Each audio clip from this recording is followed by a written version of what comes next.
Hello everyone, welcome to this video. My name is Hitesh Vaishnav and I am the student of MIT Muradabad. Today I am going to present my seminar on the topic Basics of Quantum Computing. So let's see it. So here my schedule, what and why, quantum computing short history, representation of qubit, some quantum concepts, quantum computing obstacles or problems, and the last one the IBM quantum experience. So let's start with the first one, what and why. What and why means what is quantum computing and why it is. So what is quantum computing? Quantum computing is the use of quantum mechanical phenomena such as superposition and entanglement to perform computation. A quantum computer makes use of natural laws of quantum mechanics to perform a calculation. So what is superposition? Superposition is a phenomena in which it states that two or more quantum states can be added together and the result will be the another valid quantum state. And conversely, we can say that every quantum state can be represented as a sum of two or more other distinct states. And what is entanglement? So entanglement is a physical phenomena that occurs when a pair or a group of particles is generated or share the spatial proximity in such a way that the quantum state of each particle of the pair or a group can be described cannot be described independently of the state of the others, including when the particles are separated by a large distance. So, why do we want a quantum computing? First one is performance, solving problems much faster than a classical computer. Second is impossible problems. There are many such type of problems which cannot be solved by classical systems. Third one is Moore's law is slowing down. Fourth one is transistor cannot be made smaller due to the laws of quantum mechanics. So what is Moore's law? Moore's law states that the number of transistors on an integrated circuit chips doubles every 2 years. It means that on at a particular time there will be no transistors, though no number of transistors cannot be built on the same physical space of the integrated circuit chip. So it develops the idea of quantum computing.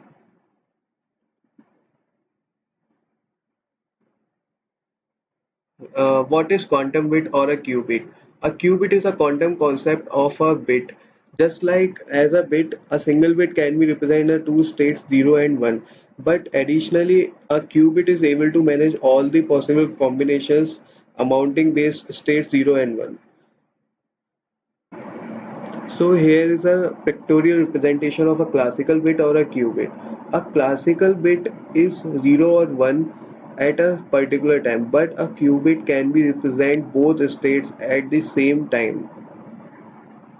Here is some use cases of quantum computing. First is cryptography, second is medicine and materials, third is machine learning, and the fourth one is searching big data. So our second concept is quantum computing short history. A brief 80 years of history of quantum computing will be discussed. So, first is 1935, the ERP paradox. The ERP means there are three scientists, Albert Einstein, Robert Podolsky, and Nathan Rosen.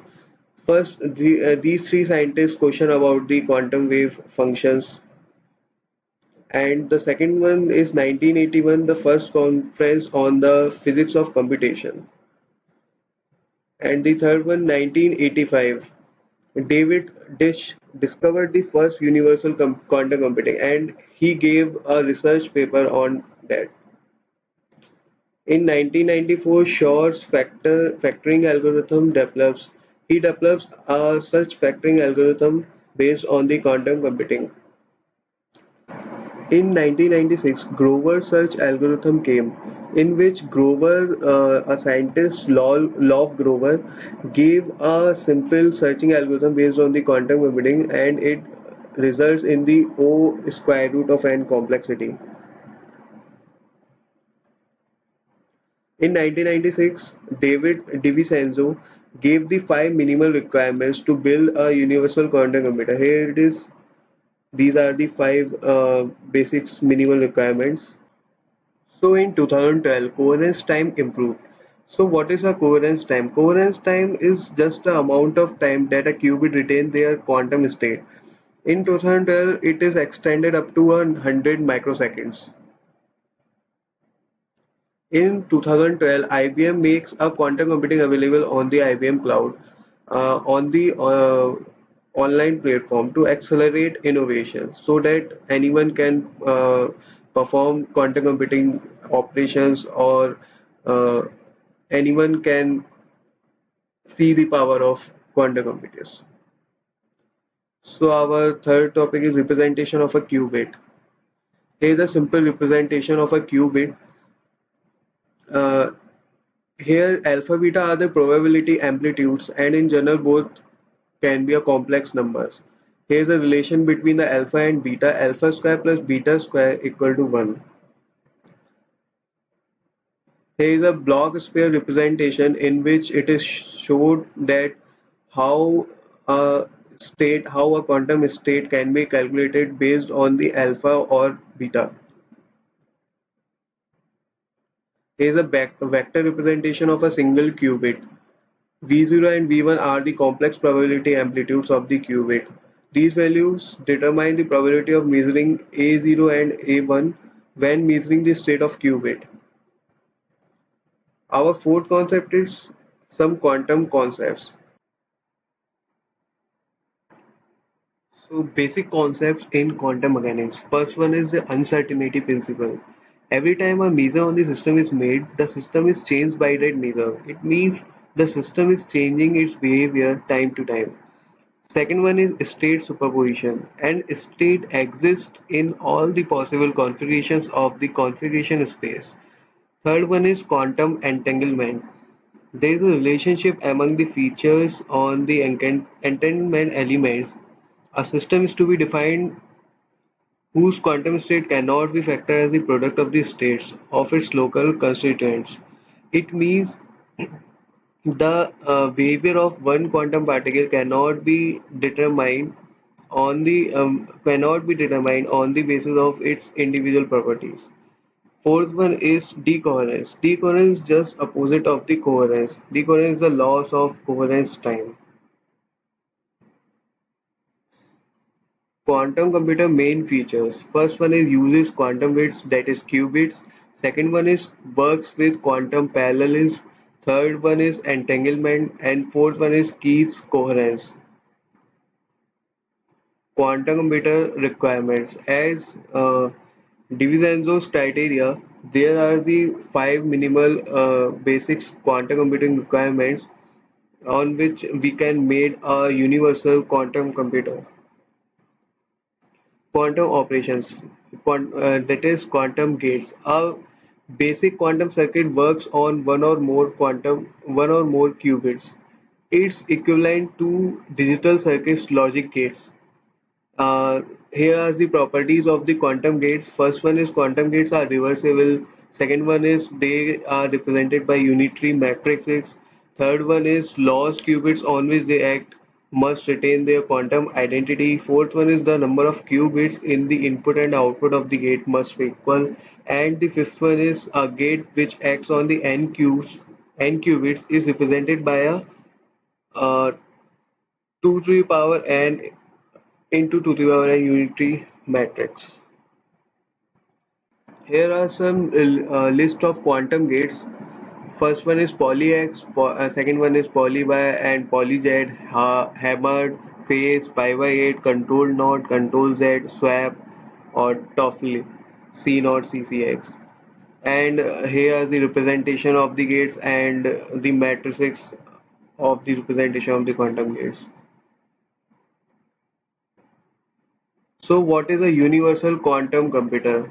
A universal quantum computing requires entanglement for every qubit in the system.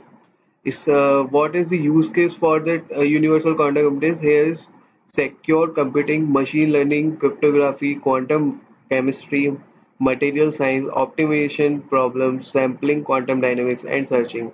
And Its scope is a wider scope. We can perform many big problems or many complex problems. Its computation power is very high. Basically, the universal computing is a great challenge in the quantum computing. It has the potential to be exponentially faster than the traditional computing for a number of applications in the world of science and also in the world of business. So let's discuss the quantum computing obstacles or the problems in building the quantum computers. Here are the problems with quantum computers. First one is the scalable physical to increase the number of qubits. Uh, Second one is the qubits that can be initialized to arbitrary values. Quantum gates that are faster than decoherence time. Universal gate set, qubits that can be read easily. Sourcing parts for quantum computers is also very difficult. Much lower error rate, much lower cost for full system, too many wires, quantum decoherence. So let's discuss the IBM quantum experience. Here's the pictorial representation of the experience. Here is a introduction of IBM quantum experience. It is a standard user and it has the many full access to real quantum processor with 5 operating qubits, simulation capabilities, and caching results. Uh, so what is IBM Quantum Experience? It is a web-based application to a real quantum processor which is currently working on the IBM Quantum Computing Lab, a simulator that allows to set up your own topology. Here's a screenshot of this. Here is a set of tutorials that provides a guidance to understand how to perform quantum algorithms, and it is provided by the IBM itself.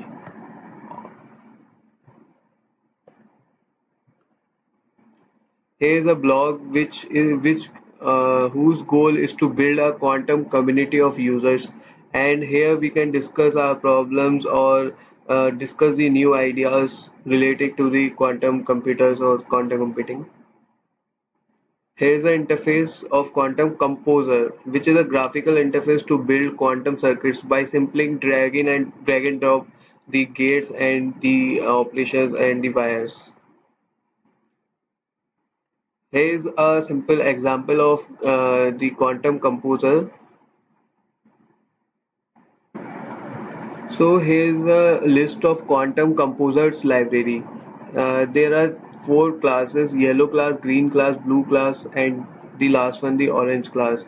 Yellow class represent an ideal operation on the qubit for a time equal to single qubit gate of duration.